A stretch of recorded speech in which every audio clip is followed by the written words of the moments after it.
बिस्मिल्लाहिर्रहमानिर्रहीम। इय्याका नअबुदु व इय्याका नस्तईन। अल्लाह, तेरी इबादत करते हैं और सिर्फ तेरे से मदद मांगते हैं। ला इलाहा इल्लल्लाह, कोई नहीं है खुदा अल्लाह के सिवा। हम सिर्फ एक अल्लाह के सामने झुकते हैं।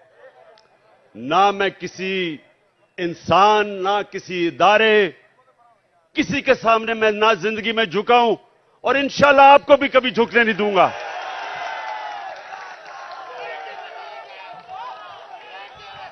अच्छा, अब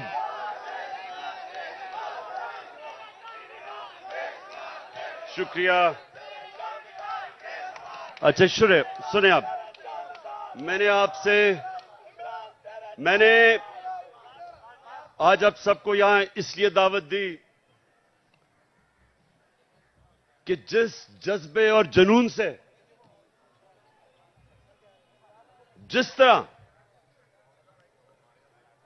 आपने जेल भरो तहरीक में शिरकत की, मेरी 26 साल की इस सियासी जद्दोजहद में जो मैंने आपका जज्बा, आपका जुनून और आपका ईमान जो मैंने वो देखा, तो मैंने अल्लाह का शुक्र अदा किया कि मैं अपने सामने एक हजूम को कौम बनते देख रहा हूं।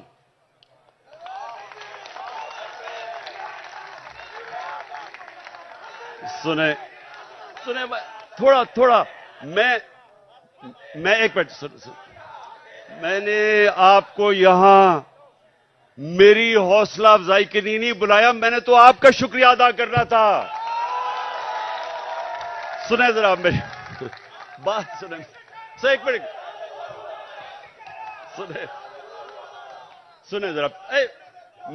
मैंने आपसे बड़ी अहम बात करनी है कि देखें, ये याद रखें कि जिधर पाकिस्तान को ये चोर और डाकू जिधर ये ले गए हैं, इसका सिर्फ एक कौम मुकाबला कर सकती है। इस वक्त का एक हजूम नहीं मुकाबला कर सकता। जब एक कौम फैसला कर लेती है कि जो भी हमारे सामने आए, जो रुकावट आए, हम दूर कर देंगे, उस कौम के सामने कोई खड़ा नहीं हो सकता। ये याद रखें कि हमारी जो कौम है, ये एक खास नारे पे बनी थी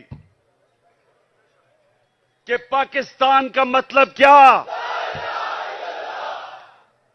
और सारी कौम, सारे सूबों को पैगाम क्या था कि मेरा तेरा रिश्ता क्या। और ये नारा जो है, ये अल्लाह से जो वादा है, ये आजादी का नारा है। जब आप अल्लाह के सामने दावा करते हैं कि ए मौला, तेरे अलावा किसी के सामने मैं नहीं झुकूंगा, तो ये आपकी आजादी का दावा है। एक कौम जो गुलाम होती है वो कोई बड़े काम नहीं कर सकती, सिर्फ आजाद कौम ऊपर जा सकती है। जो मेरे नबी सल्लल्लाहु अलैहि वसल्लम ने मदीना की रियासत बना के साबित किया कि उन लोगों जिनकी कोई हैसियत नहीं थी, दुनिया की इमामत की उन्होंने। 2 सुपर पावर्स उनके सामने घुटने टेक गई, क्योंकि वो ला इलाहा इल्लल्लाह का मतलब समझ गए थे, उनके दिलों में चला गया था, वो आजाद हो गए थे। ये है हमारी जंग इस वक्त, आजादी की जंग, हकीकी आजादी की जंग। अच्छा या रसूल अल्लाह, सुने आप मेरी बात, या अली सुने। मुझे आपके जज्बे और जुनून का एहसास है माशाअल्लाह।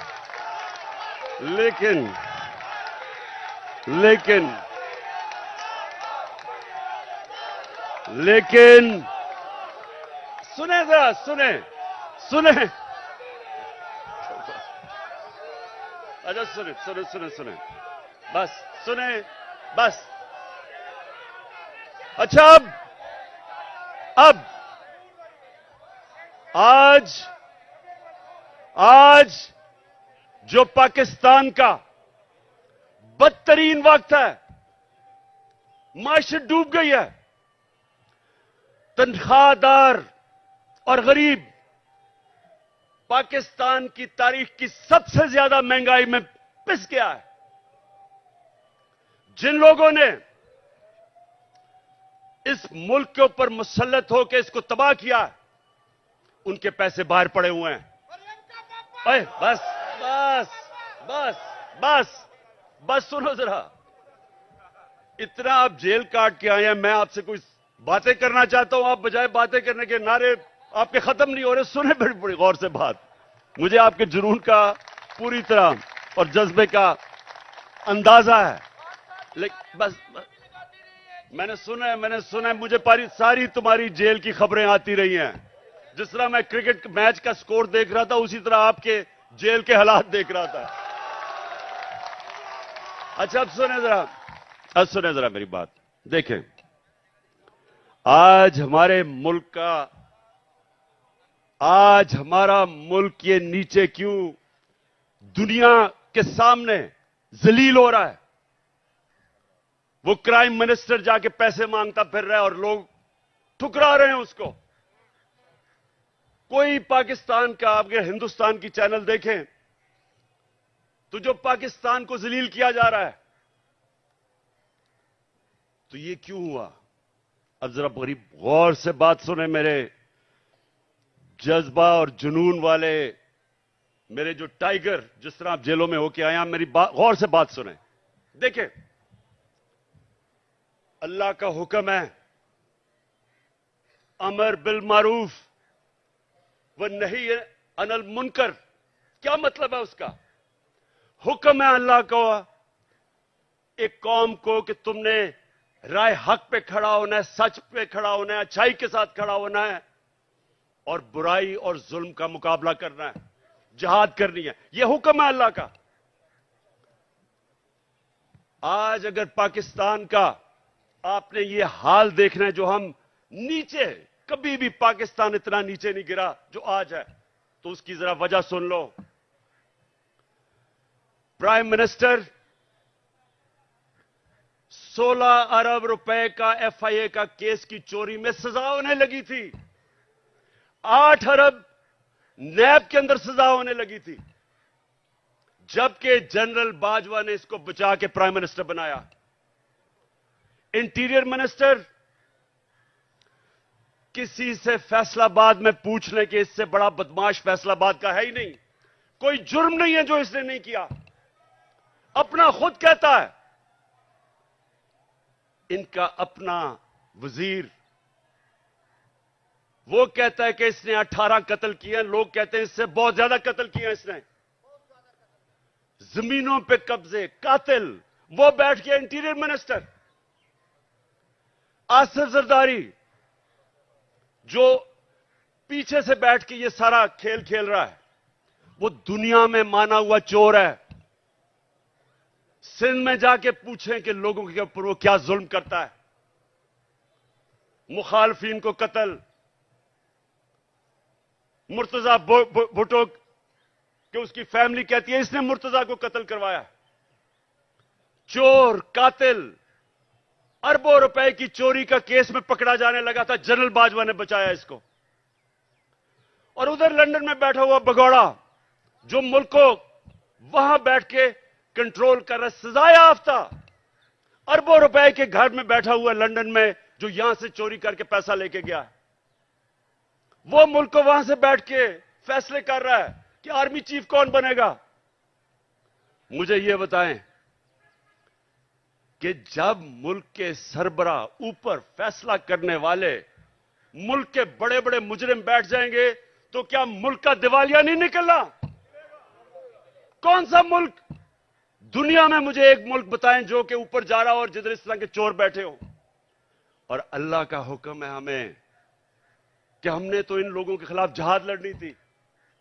जब इंसान भेड़ बकरियां बन जाते हैं, जब वो राय हक पे नहीं खड़े होते, जब वो जुल्म का मुकाबला नहीं करते, तो अल्लाह उनको भेड़ बकरियों की तरह रखता है।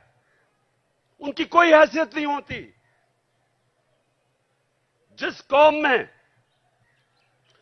जुल्म का मुकाबला करने की सकत नहीं होती, दिलेरी नहीं होती, वो कौम गुलाम बन जाती है।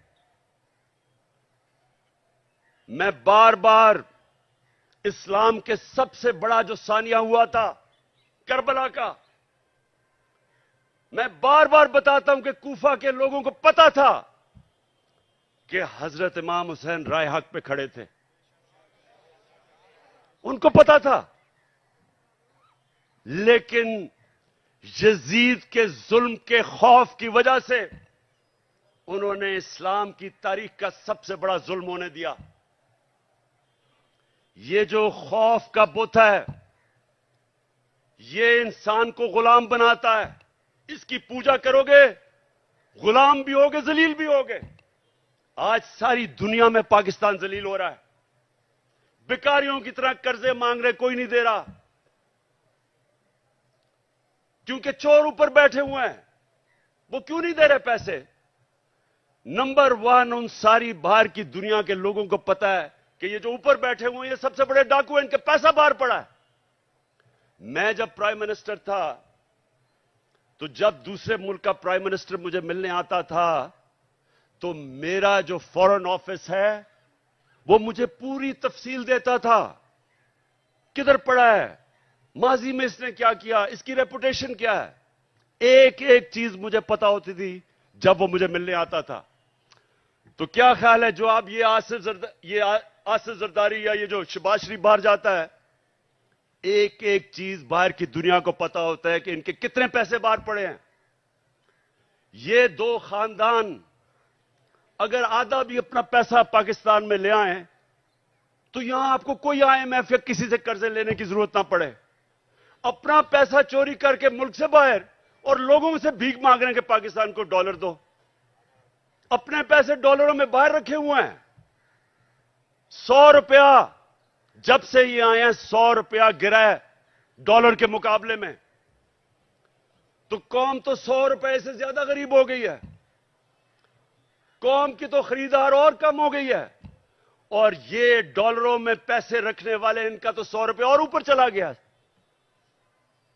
इनका मकसद कभी पाकिस्तान नहीं था, नहीं तो इनका जीना मरना मुल्क में होता। ईसीएल पे चले जाएं तो इनकी टांगें कांपनी शुरू हो जाती हैं, खौफजदा हो जाते हैं कि हम बाहर नहीं जा सकते। मैं ये कहता हूं, मुझे डाले ईसीएल पे, मैं तो जाना ही नहीं चाहता बाहर।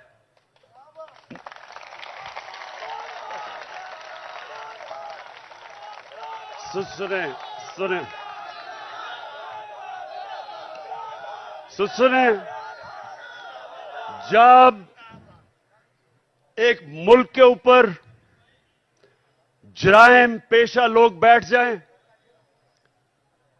और एक मुल्क का आर्मी चीफ साजिश करके उनको ऊपर बिठा दे और फिर कौम को डराए कि अगर आप कुछ करेंगे तो जेलों में डाल देंगे, आपके ऊपर केसेस कर देंगे, खौफ दिलवा के इन चोरों की गुलामी करवाए, और कौम चुप करके ये गुलामी तस्लीम कर ले। वो मौलाना रूमी ने जो कहा था, उनसे पूछा कि कौम कैसे मरती है। मौलाना रूमी से पूछा कि इंसान तो हमें पता है कैसे मरता है, कौम कैसे मरती है। मौलाना रूमी ने कहा, जब एक कौम अच्छे और बुरे की तमीज खत्म करती है, कौम मर जाती है। ये हमारी मौत है। ये सुन लो पाकिस्तानियों, ये मौत है। ये चोर जो ऊपर बैठे हुए हैं आपके सामने, इनके ऊपर जो केसेस हुए हैं, केसेस इमरान खान ने नहीं बनाए। इनके केसेस, इनकी जब हुकूमतें थी 10 साल में, तब के केसेस बने हुए हैं। ये साग डार नून लीग की हुकूमत में बाहर भागा था। नवाज शरीफ के 2 बेटे नून लीग की हुकूमत में बाहर भागे थे। मैंने केसेस नहीं बनाए थे। मरियम जो पकड़ी गई पनामा के अंदर, वो तो इंटरनेशनल इंकशाफ हुआ था, जिधर पता चला कि अरबों रुपए के 4 मेफेयर के लंदन के सबसे अमीर महंगे इलाके में इसके नाम पे निकले, और इसके भाई ने टीवी पे जाके तस्लीम किया कि अल्हम्दुलिल्लाह ये मरियम नवाज के फ्लैट है। आज तक एक रसीद नहीं बता सके कि पैसा किधर से आया है, क्योंकि चोरी का पैसा था। वो फिर रही है जिस तरह के कोई मलका एलिजाबेथ फिर रही है पाकिस्तान में, हर जगह कभी एक तक। और ये जुल्म देखें, उसको पूरा तरह पुलिस का प्रोटोकॉल, पंजाब की हुकूमत टैक्स के पैसे के ऊपर उसकी मदद, उसके लिए ठहराना चलाना, जलसे करना। और जो साबिक वजीर आजम, एक कातलाना हमला हो चुका है, मुझे पता है कि इन्होंने किया। वो लोग जो आज सारे पावर में बैठे हैं, राना सनाउल्लाह, शहबाज शरीफ, और ये जो डर्टी हैरी जिसको मैं कहता हूं, अपनी एजेंसी का आदमी मुझे कत्ल कर रहा है। वो अभी भी इख्तिदार में बैठे हैं, और मुझे अदालतों के चक्कर लगा रहे हैं, अदालतों में मुझे चक्कर लगा रहे हैं। जब मैं भी तुम्हारी बात करवाता हूं, अभी करवाता हूं, सुने। वहां जाके अदालतों के अंदर कोई सिक्योरिटी नहीं, पता है कि जान को खतरा है। और फिर से ये 3 और इनके साथ 1-2 और भी मुलव्विस है, पता है कि वो मुझे रास्ते से हटाना चाहते हैं, कोई सिक्योरिटी नहीं है।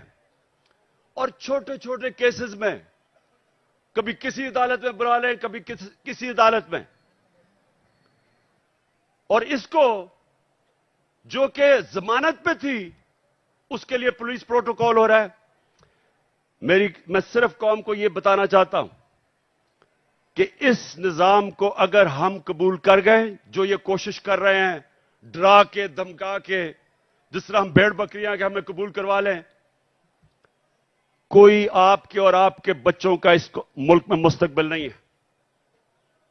इसलिए एक ही रास्ता है। हमारी कौम, मैं अपनी सारी कौम को आज कहता हूं कि ये जो जेल भरो तहरीक, ये सिर्फ लोगों के खौफ दूर करने थे कि हमें कोई जेलों से फिक्र नहीं। और मुझे पता है, वो बिल्कुल नौजवान ठीक कह रहा है कि जानवरों की तरह इन्होंने हमारे लोगों को रखा।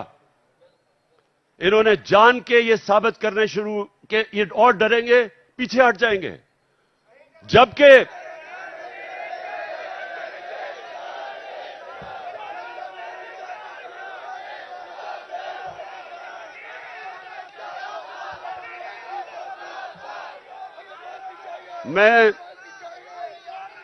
मैं देख रहा था कि हर शहर में ज्यादा लोग निकलना शुरू हो गए जेलों के लिए।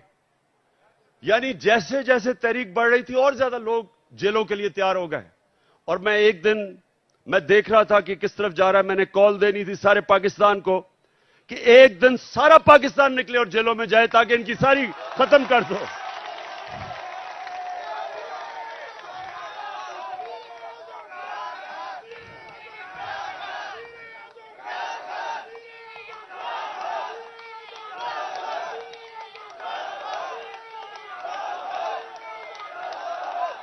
मैं चीफ जस्टिस को,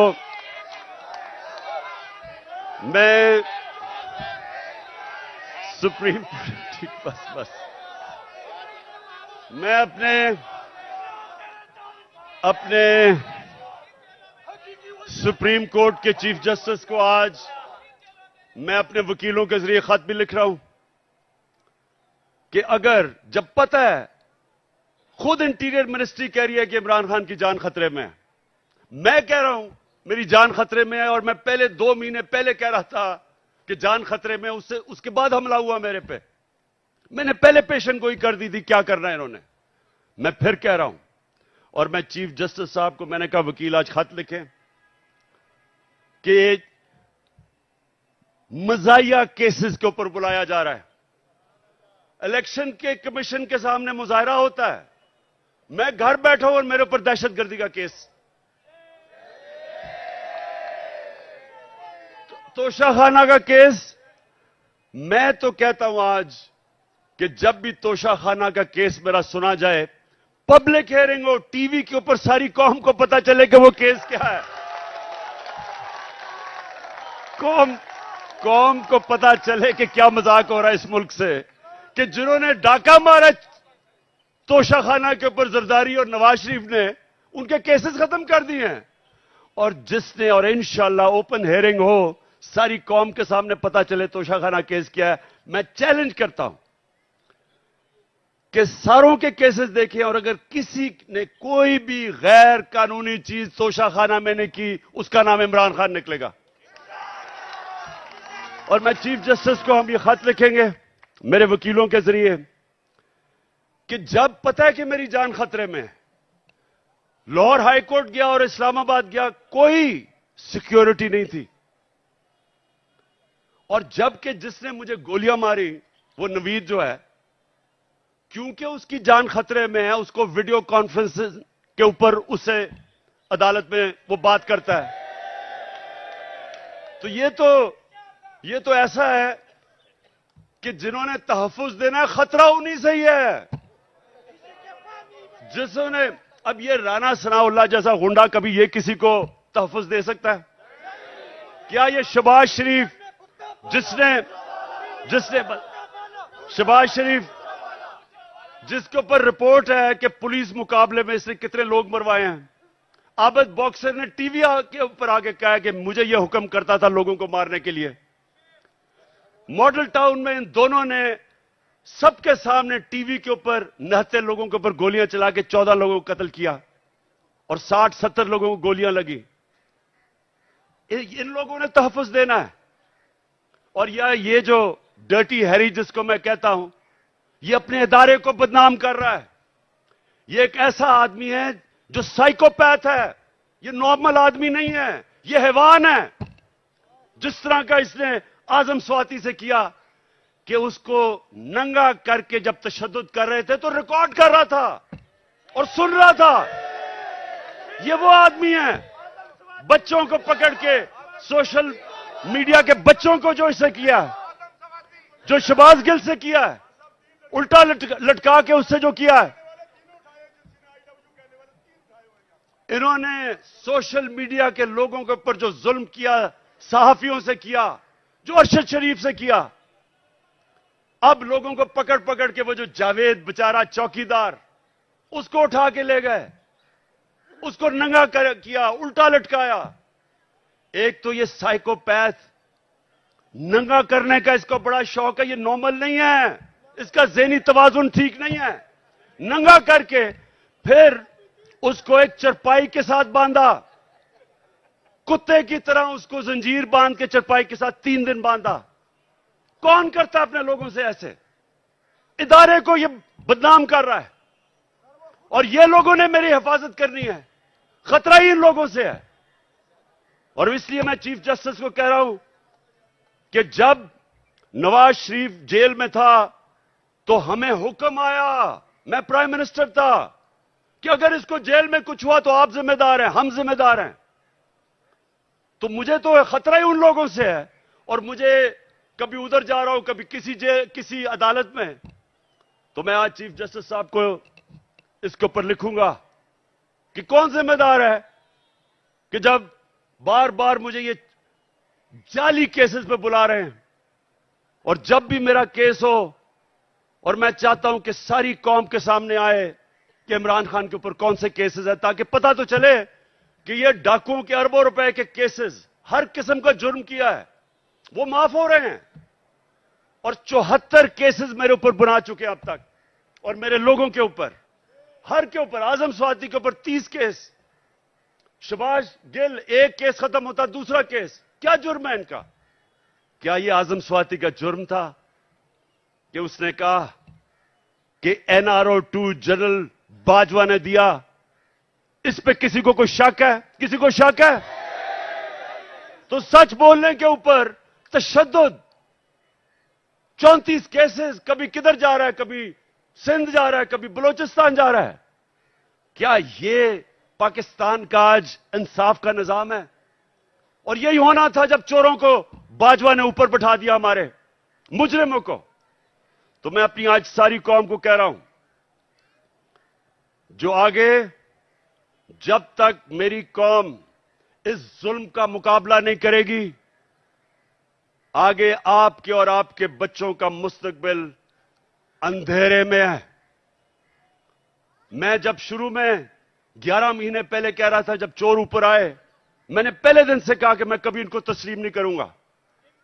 मैंने तब कहा था, मैं आज भी कह रहा हूं कि अगर मेरी कौम इनके खिलाफ ना खड़ी हुई, अगर हमने इनके सामने ना खड़े हुए, कोई मुस्तकबिल नहीं है इस मुल्क का। 8 लाख सबसे पढ़े लिखे लोग, प्रोफेशनल्स, पिछले चंद महीने में मुल्क छोड़ के चले गए हैं। कौम मुल्क से मायूस हो गए हैं, उम्मीद खत्म हो गई है। और क्यों ना हो, किसी मुल्क के ऊपर इन मुजरिमों को बिठा दो। मैं चैलेंज करता हूं, इन मुजरिमों को कल बरतानिया के ऊपर बिठा दो, उसका दिवालिया निकाल देंगे।